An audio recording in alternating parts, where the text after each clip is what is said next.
पहला मेरे को कलर मिला था इंडिया का, टी शर्ट मिली थी, उसको मैंने मंदिर के अंदर रख के पूजा की थी। जब मुझे पहली बार इंडियन टीम की किट मिली तो मुझे मतलब इतनी खुशी थी कि इसको परमात्मा मेरे छीन ना पाता।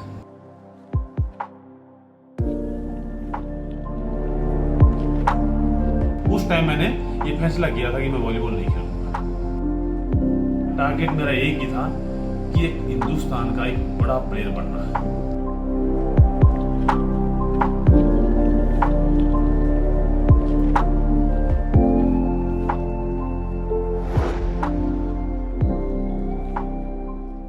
नमस्ते दोस्तों, मैं सौरभ दुग्गल आप सबका स्वागत करता हूं स्पोर्ट्स गांव में, जहां बात होगी खेल खिलाड़ी और गांव की।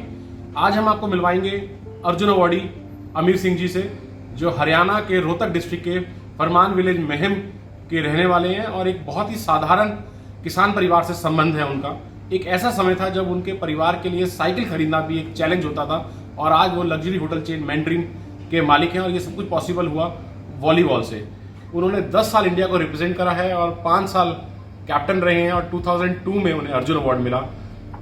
अमीर सिंह जी, आपका स्वागत है स्पोर्ट्स गांव में। धन्यवाद। स्पोर्ट्स गांव के सभी दर्शकों को मेरे नमस्ते। भाई साहब, जब आपने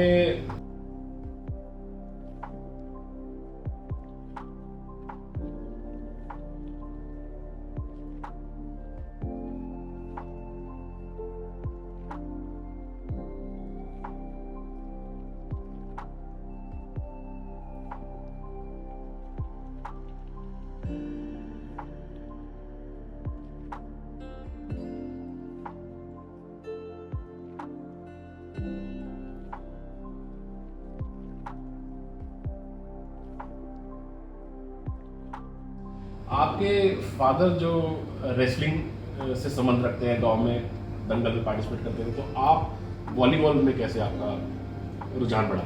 हमारे गांव के अंदर स्कूल में एक वॉलीबॉल कोर्ट है और वहाँ पे शाम को वॉलीबॉल खेलते थे। तो मैं जो मेरी ड्यूटी होती थी घर पे, भैंसों को पानी पिलाना या किसानी काम करना, उससे बचने के लिए मैं स्कूल के अंदर वॉलीबॉल पकड़ के उस कोर्ट में प्लेयर्स को देता था ताकि मेरे काम से थोड़ा बचाव हो जाए। यहाँ से मेरी वॉलीबॉल की शुरुआत हुई है। और जो फिर आपने वॉलीबॉल खेलना शुरू किया तो आपकी साई भिवानी में सिलेक्शन हुई, तो वो कैसे हुई आपकी? मेरे परिवार से ही डॉक्टर वीरेंद्र भिवानी पोस्टेड थे। उन्होंने मेरे फादर से बात की कि दादाजी ऐसे ऐसे हम चाचा जी को साई हॉस्टल के अंदर ले जाएं और वहाँ इनकी ट्रायल करवा देते हैं। इनका अगर एडमिशन होता है तो वहाँ पढ़ाई भी फ्री है और खाना भी फ्री है और रहना भी फ्री है। जो मेडिकल था, तो मेडिकल में आपका कलर ब्लाइंडनेस निकला, बिल्कुल तो सही। कैसे मैनेज किया? सही बात है कि जब दिल्ली में मेडिकल हुआ तो उसके अंदर डॉक्टर ने कहा जी आप कलर ब्लाइंड हो। तो जो डॉक्टर था हमारे हॉस्टल का, JB गुप्ता जी, आज वो इस संसार में नहीं है, पर मैं बहुत धन्यवादी हूँ उस आदमी का भी। उन्होंने अपना खुद हॉस्पिटल से एक सर्टिफिकेट दिया और दिल्ली साई के अंदर भेजा, तो उन्होंने उसको फिट कर दिया, तब मेरा एडमिशन हो गया। तो अगर उस टाइम वो चीज़ मैनेज ना होती तो हो सकता कि आज जो लाइफस्टाइल है वो ना पॉसिबल होता? बिल्कुल नहीं होता, क्योंकि मैं ये मानता हूँ कि आज जो भी मुकाम मुझे हासिल हुआ है वो वॉलीबॉल की वजह से हुआ है। वैसे आपने बहुत एक टफ टाइम भी देखा है कि साइकिल खरीदने के पैसे नहीं है, प्राइवेट स्कूल में पढ़ना तो खैर उस टाइम सोचना भी बड़ा आप लोगों के लिए बड़ा मुश्किल था। देखिए, जो किसान परिवार से जो बच्चे हैं, और मैं ये कहता हूँ कि मैक्सिमम जो प्लेयर्स हैं जो मतलब क्रिकेट को छोड़ करके बाकी गेमों से जुड़े हुए हैं, वो सारे ही लोग गांव से बिलोंग करते हैं। जब आपने वॉलीबॉल साई हॉस्टल में आपका एडमिशन हुआ तो उस टाइम टारगेट क्या था? देखिए, मैं जब साई हॉस्टल भिवानी मेरा एडमिशन हुआ, उस टाइम में स्कूल स्टेट मैंने एक बार खेला था रोहतक डिस्ट्रिक्ट से, और वहाँ स्टेट के अंदर मैंने देखा था करनाल, कुरुक्षेत्र, यहाँ पे प्लेयर्स कैसे खेलते हैं जो टीम चैंपियन नहीं हुई। उससे मैंने बात भी की प्लेयर से, यार तुम क्या करते हो, ये करते हो। उन्होंने बताया कि हमारे कोचेज 2 बार ट्रेनिंग करवाते हैं। तो जब साई हॉस्टल भिवानी के अंदर मैं गया तो मैंने अपने आप को एक इरादा पक्का किया कि मैं 2 नहीं, मैं 3 टाइम ट्रेनिंग करूँगा। जैसे जैसे कोच साहब ने मेरे को गाइडेंस दिया, उस हिसाब से उनकी ट्रेनिंग तो मैंने पूरी की उसके अलावा मैंने रात को भी अपनी ट्रेनिंग की। तो रात को मतलब डिनर के बाद ट्रेनिंग करते होते रहे? नहीं, एक मेरा दोस्त रेसलर मनोज पहलवान, उसके साथ हम दोनों, हमारे साई हॉस्टल के अंदर एक रस्सा होता था, ये जो पहलवान चढ़ते हैं उसके ऊपर, और सफेद पोल के ऊपर और लगा रखा था।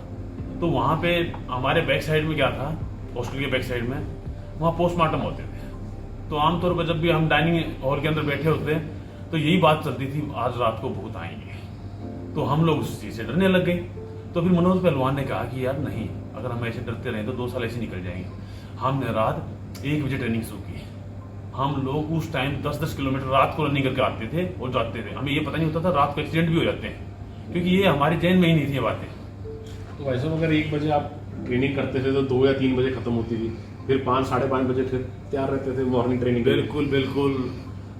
हमारे जो हॉस्टल के जो शहंशाह थे और स्पोर्ट्स के शहंशाह कैप्टन हवा सिंह जी, उनकी अंडर चेयरमैनशिप के अंदर हमने हॉस्टल का समय व्यतीत किया है। और वो कितने डिसिप्लिन थे, हम आज के प्लेयर्स को अगर उसके बारे में बता दें तो मेरे ख्याल से उस स्पोर्ट्स ग्राउंड पे भी नहीं आएंगे, क्योंकि उन्होंने हॉस्टल में जितने भी प्लेयर्स थे उन सबको ये सिखाया है कि लाइफ के अंदर डिसिप्लिन कितना इंपॉर्टेंट है, और डिसिप्लिन से हम स्पोर्ट्स की क्या क्या जो अचीवमेंट हम हासिल कर सकते हैं स्पोर्ट्स के अंदर, ये कैप्टन हवा सिंह ने प्लेयर्स को सिखाया है। भिवानी हॉस्टल ज्वाइन करने के बाद आपका एक टारगेट था कि मैं कांस्टेबल भर्ती हो जाऊं। जब मेरे को 1 साल पूरा हो गया था हॉस्टल के अंदर, तो इन बिटवीन हर किसान परिवार में एक बात चलती है, कैसे भी सरकारी नौकरी लग जाओ, क्यों उनका जो टारगेट होता है वो बहुत बड़ा नहीं होता, और उनकी जो सुविधाएं हैं वो ज़्यादा उम्मीद भी नहीं करते वो लोग कि अपना घर परिवार चलता रहे, हमारा ठीक है किसानी काम है चलता है। तो मेरे परिवार में बात चली कि इसको कांस्टेबल भर्ती करवा देते हैं। मेरे खुद भाई भिवानी हॉस्टल में आए कि ऐसे ऐसे ये आ गई है, भर्ती आ गई है, तो तैयारी रखना, हम तेरे कांस्टेबल भर्ती करवा देंगे। मेरे कोच ने उसको समझाया कि ये हिंदुस्तान का आने वाला स्टार होगा, तुम इसको थोड़ा समय दो। चलो, कोच साहब ने उनको कन्विंस किया और मेरे को समय मिल गया।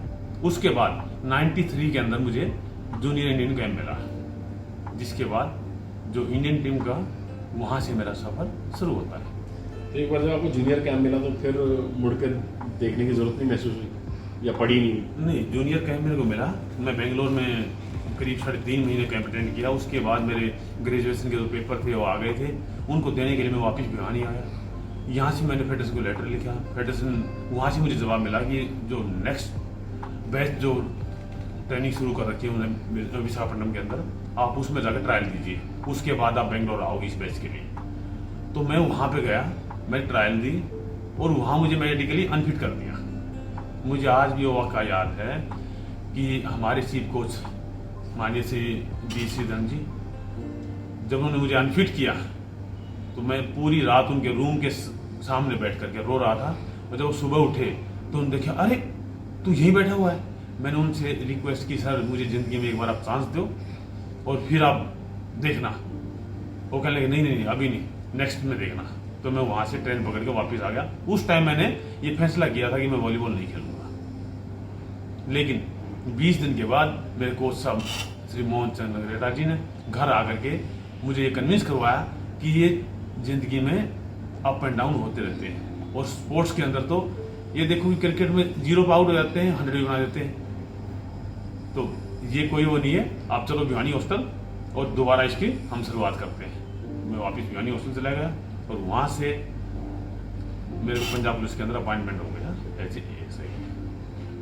मतलब पहले कलर ब्लाइंडनेस, फिर मेडिकली अनफिट, और उसके बाद इंडिया का स्टार प्लेयर, 5 साल कैप्टनशिप, अरब लीग में एक बहुत बड़ी पहचान। तो अभी कई बार सोचते तो लगता है कि एक सपना है। नहीं, एक सपना नहीं, एक स्टोरी है। ये बच्चों के लिए भी स्टोरी है कि एक प्लेयर कैसे कैसे पायदान के ऊपर चढ़ता है। जब पहला मेरे को कलर मिला था, इंडिया का टी शर्ट मिली थी, उसको मैंने मंदिर के अंदर रख के पूजा की थी, क्योंकि हम ये देखते थे कि जैसे राजकुमार सांगवान जी थे, संदीप गोलन जी थे, ये हमारे भिवानी हॉस्टल के स्टार प्लेयर थे बॉक्सर। जब ये इंडिया टीम में ट्रैकसूट पहन के आते थे स्टेडियम में तो हमें बड़ा फख्र होता था, अरे हमारे को भी कभी 5 अक्षर लगेंगे, हम भी कभी इंडिया टीम के लिए खेलेंगे। जब मुझे पहली बार इंडियन टीम की किट मिली, तो मुझे मतलब इतनी खुशी थी कि इसको परमात्मा मेरे छीन ना पाता। लेकिन मैंने उसको मेंटेन किया तो आज उसी का ये मुकाम है जहाँ मैं बैठा हुआ। जब ऐसा आपने एक बहुत करीबी भी देखी है कि घर परिवार के पास जितने लिमिटेड पैसे थे, रिसोर्सेज थे, तो वो एक जो समय था जब आपने गेम शुरू की थी, तो कोई डाइट के लिए भी कुछ पैसा चाहिए, तो वो एक कैसा आपके लिए स्ट्रगलिंग टाइम था? देखिए सौरभ, हमारे लिए ये चीज़ें मायने नहीं थी। जो चीज़ें हमारे को मिल रही थी हम उसमें बहुत खुश थे। हमारा टारगेट मेरा एक ही था कि एक हिंदुस्तान का एक बड़ा प्लेयर बनना है। एक बार आपने पहले जिक्र छेड़ा था कि जब आपने भिवानी हॉस्टल ज्वाइन किया तब आपने पहली बार ब्रेड जैम खाई थी। हाँ बिल्कुल। और आज आप मल्टी कुजीन जो है आपके होटल में है, तो देखो ये किस तरह से अंडे मैंने देखे हैं भिवानी हॉस्टल जा करके। गांव के अंदर ये ब्रेड इन सब चीज़ों का सिलसिला कभी नहीं चलता, क्योंकि वहाँ एक जो बेसिक फूड है, घी, रोटी और जो भी हमारा रोल जो भी फूड है वही चलता है। हम कभी भी न हमने कभी फूड देखा था। हाँ, स्पोर्ट्स में आने के बाद हमारे को पता चला कि क्या चीज़ें खानी है क्या नहीं खानी। पहले तो कोच ही सबसे बड़ा टीचर होता है, वही बताता है कि ये खाओगे तो ये होगा, ये खाओगे तो ये होगा। अब तो जहाँ बात आती है कि हम खुद अच्छी सेवा करते हैं, अच्छा खाना खिलाते हैं और अच्छे हमारे यार दोस्त हैं, उन सब की हम सेवा करते हैं। और ये आपने पहली गाड़ी कब खरीदी और कौन सी थी? मैं उसका परिवार का क्या रिएक्शन था? मैं 98 में खरीदी थी। मैं खरीदने गया था जैन, लेकिन उस टाइम बहुत शॉर्टेज थी गाड़ियों की। तो जब मैं आउटलेट के ऊपर पहुंचा करनाल, वो कहने लगे जी हमारे पास मारुति गाड़ी है। चलो मैं मारुति गाड़ी परचेज की। मुझे गाड़ी नहीं चलानी आती थी, फिर भी मैं गाड़ी चला करके अपने घर आया और मेरा परिवार बहुत खुश था। हम सब लोगों ने उस गाड़ी में बार बार बैठ करके उतर के सब देखा और वो हमारा पहला एक्सपीरियंस था कि हमारे घर में ये गाड़ी आई है। आपने एक बार जिक्र छेड़ा था उसका कि कई दिन तक तो उसको चलाते ही नहीं थे, सिर्फ अंदर बैठना बाहर निकलना। बिल्कुल 4 व्हील ही जो घर में आ गई, इससे बड़ी खुशी की बात नहीं होती थी उस टाइम। और ये 98 की बातें हैं।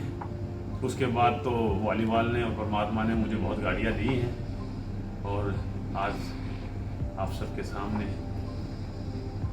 वॉलीबॉल की वजह से मेरा ना फलता फूलता मेरा रोजगार भी है और मैं मेरे पास जो वर्कर्स हैं उनको मैंने एम्प्लॉयमेंट भी दे रखा है। आपने HSIDC में भी जॉब किया काफ़ी साल, और आपका एक क्रांतिकारी नेचर जो है, तो आपने वो नौकरी छोड़ी और फिर होटल इंडस्ट्री की तरफ बढ़े आप। नहीं, पहले मैंने पंजाब पुलिस ज्वाइन किया था 94 के अंदर। और जहाँ मेरे भाई सौरभ दुग्गल कह रहे हैं कि क्रांतिकारी नेचर, वाकई में क्रांतिकारी नेचर रहा मेरा कि मैंने वहाँ भी पंजाब पुलिस छोड़ी है। एक बहुत बड़ी फाइट के बाद हाई कोर्ट में 22 महीने के बाद डिसीजन आया, तब मैंने वहाँ पे पंजाब पुलिस की नौकरी छोड़ी। उसके बाद मैंने HSIDC ज्वाइन की 2001 के अंदर और फिर मैंने वही क्रांतिकारी नेचर से 2011 में उसको छोड़ दिया। तो वैसे वो जो रिज़ाइन किया था वो तो एक लड़ाई पे और इज्जत पे रिज़ाइन था। नहीं, मैं ये मानता हूँ कि एक स्पोर्ट्समैन अपनी अगर एनर्जी अच्छी जगह उसको यूटिलाइज करेगा तो उससे समाज का ही फायदा है, उसका अपना परिवार का ही फायदा है, उसका खुद का ही फायदा है। जहाँ लड़ाई होती है, लड़ाई क्या स्पोर्ट्स में बहुत छोटी छोटी बातों में होती है। एक तो जो फेडरेशन के अंदर जो ये ब्यूरोक्रेट्स और पॉलिटिशियन जो आए हुए हैं, इनका काम ही सिर्फ एक है कि लड़ाई करवा लो। प्लेयर्स को बात कभी भी समझ में नहीं आती। तो मैं उस चीज़ से थोड़ा सा साइड में रहा हूँ और इसकी वजह से मैं कभी लड़ाई के अंदर इन्वॉल्व नहीं हुआ। मैं एक तरफ होकर के मैंने अपने सारे काम किए। जो प्रोफेशनल लीग है अरब में, जो आप प्रोफेशनल लीग खेले, उसका एक बहुत बड़ा कंट्रीब्यूशन है आपकी आज जो एक फाइनेंशियली आप स्ट्रांग हुए, तो वो आपका एक्सपीरियंस कितना काम किया एज अ प्लेयर भी और एक फाइनेंशियली? जहाँ प्रोफेशनल लीग की आप बात कर रहे हो, प्रोफेशनल लीग का मतलब ये है कि एक प्लेयर जो लीग खेल रहा है उसको अपने आप को 100% रेडी रखना है। आप अगर वहाँ परफॉर्मेंस 100% दोगे तो आप लीग में कंटिन्यू कर सकते हो। उनका सिंपल फंडा है, नहीं तो वो आपको इमीडिएटली कैंसिल करके आपका जो भी हिसाब किताब है देंगे और जाओ। लेकिन उसका एक बड़ा एडवांटेज इंडियन टीम को भी मिलता है और प्लेयर्स को भी मिलता है। जब प्लेयर बाहर इतना फिट रहेगा तो नेचुरल सी बात है कि इंडियन टीम को उसका फायदा मिलेगा, उसकी फिटनेस का फायदा मिलेगा, उसका जो कॉन्फिडेंस है उसका फायदा मिलेगा। और हमारा जो बैच की बात आती है, हमारे बैच में ज़्यादा लोग प्रोफेशनल थे, उन्होंने लीग खेले हुए हैं, तो इसलिए उन्होंने बहुत लंबा टाइम जो है मेंटेन किया है। कौन सा क्लब था वैसे आपका? Al Sadd sports club Qatar, Doha Qatar. कितने साल खेले हैं वहाँ पे? मैं 8 साल खेला हूँ वहाँ पे, और मैं एक ही क्लब से खेला हूँ। उस क्लब को मैंने चैंपियन भी बनाया है। वहाँ पे 4 कप होते हैं, एक लीग होता है, 3 कप होते हैं। उस लीग के अंदर एक टीम, ये समझो कि मैंने खुद जा करके एक चाइनीज कोच के साथ टीम बनाई और उस टीम को चैंपियन बनाया। जो वहाँ पे कप होते हैं, तीनों कप को हमने विन करके दिया क्लब को। तो उस क्लब की ये कहना है सेक्रेटरी का, आज उस क्लब का जो उस टाइम का जो सेक्रेटरी था, आज वहाँ दोहा कतर का शेख है, शेख तमीम, वही हमारा उस टाइम का सेक्रेटरी था। तो उन्होंने एक वादा किया कि जब तक आप प्रोफेशनल लीग खेलोगे आप हमारे क्लब को नहीं छोड़ोगे, आप बताओ आपको क्या चाहिए। तो उस टाइम प्रोफेशनल सर्किट में आप सबसे ज़्यादा पेड इंडियन प्लेयर थे जो प्रोफेशनल लीग में जिसको सबसे ज़्यादा पैसा मिल रहा था? नहीं, शुरुआत में मुझे इतना इसका नॉलेज नहीं था, लेकिन जैसे जैसे टाइम आगे बढ़ता गया, आखिर में मैं बहुत एक्सपेंसिव प्लेयर हो गया वहाँ का। अगर आज की डेट में हम हिंदुस्तान में बात करते हैं और कभी प्रोफेशनल लीग की बात चलती है, तो 1-2 बार मैंने डिस्कस भी किया है कि जो लीग है उसके अंदर जो कॉन्ट्रैक्ट मनी है उसको आप कैसे लेते हो, उसको मतलब आप कैसे बढ़ा सकते हो, उसका क्लब को विश्वास कैसे दिला सकते हो। तो ये सब चीज़ें मैंने, एक साउथ अफ्रीकन डॉक्टर था, डॉक्टर लुइस, और रोमारियो का डॉक्टर था। रोमारियो मेरे क्लब से ही खेलते थे फुटबॉल, और डॉक्टर लुइस ने मुझे काफ़ी कुछ सिखाया है प्रोफेशनल लीग के बारे में, कि खेल के मैदान के बाहर जो चीज़ें हैं उनको मैनेज कैसे किया जाता है। उन्होंने काफ़ी बताया मेरे को, और मैं उनका बहुत बहुत धन्यवाद इस बारे में।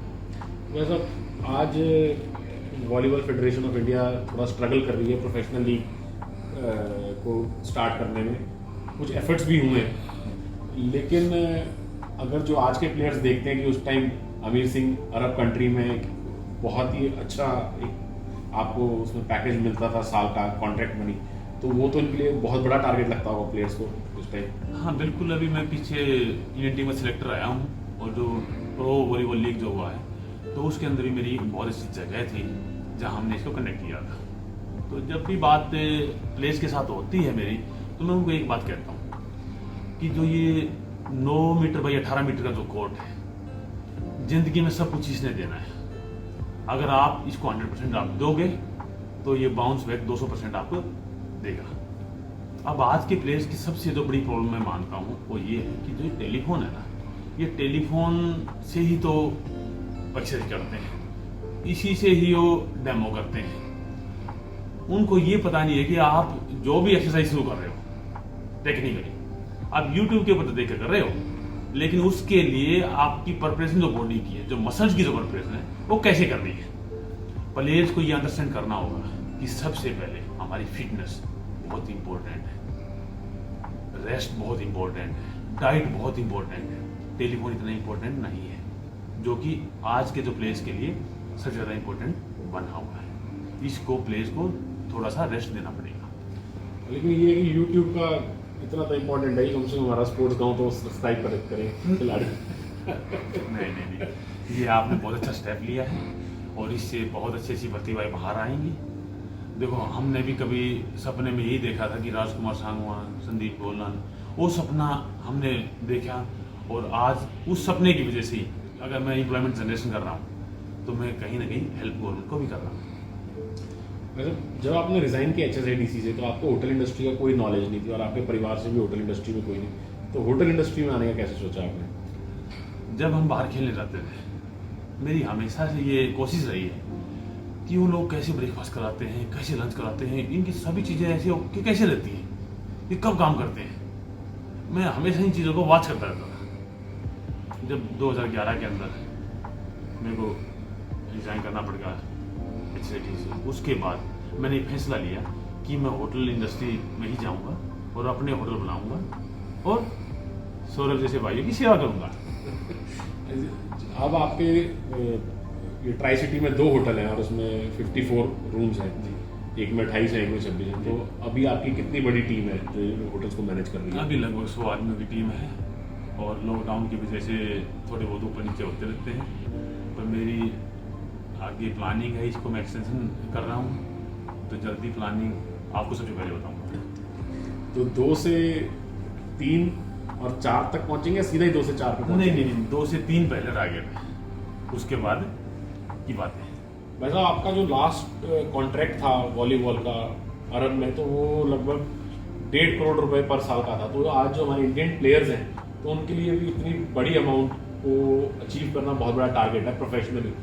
तो आपको क्या लगता है कि इंडिया में किस तरह से प्रोफेशनल वॉलीबॉल लीग तैयार हो सकती है? जैसे IPL है, तो वॉलीबॉल का बहुत क्रेज है रूरल एरियाज में, कई जगह अर्बन एरियाज में, तो क्या कमी की वजह से हमारे यहाँ प्रोफेशनल लीग डेवलप नहीं हो पा रही? नहीं, देखिए, जो लास्ट प्रो वॉलीबॉल लीग हुआ वो वॉलीबॉल की एक नई युग की शुरुआत थी। उसके अंदर जो हाईएस्ट प्लेयर था पंजाब का, उसको 12 लाख रुपए मिले और वो फर्स्ट जो वॉलीबॉल लीग था। अभी फेडरेशन के कुछ लोग जो फेडरेशन के अगेंस्ट जो गतिविधि कर रहे हैं, मैं उन सभी को एक संदेश देना चाहता हूँ कि वॉलीबॉल किसी के घर का नहीं है, वॉलीबॉल हिंदुस्तान का है, वॉलीबॉल प्लेयर्स का है।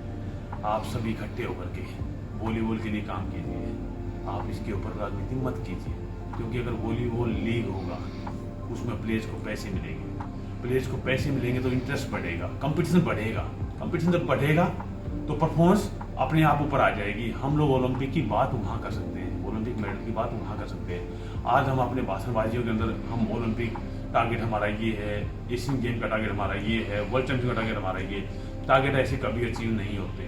टारगेट अचीव होते हैं प्लानिंग से, लॉन्ग प्लानिंग से। एक प्रो वॉलीबॉल लीग जो है उस प्लानिंग का एक हिस्सा है। तो मेरे सभी वॉलीबॉल के जितने भी अधिकारी हैं जो एंटी सोशली, जो एंटी एक्टिविटी कर रहे हैं आज फेडरेशन के साथ, मैं उन सब से रिक्वेस्ट करता हूं कि आप सभी इकट्ठे होकर के इस प्रो वॉलीबॉल लीग के ऊपर काम कीजिए और बच्चों को हेल्प कीजिए और हिंदुस्तान को हेल्प कीजिए। भाई साहब, आप अपना होटल इंडस्ट्री में तो काफ़ी बिजी भी रहते हैं, तो इसके बावजूद भी आप अभी वॉलीबॉल के साथ जुड़े हुए हैं? हाँ बिल्कुल, वॉलीबॉल मेरी फर्स्ट प्रेफरेंस है, ये तो मेरी है, आप ये लगाओ कि सेकंड है।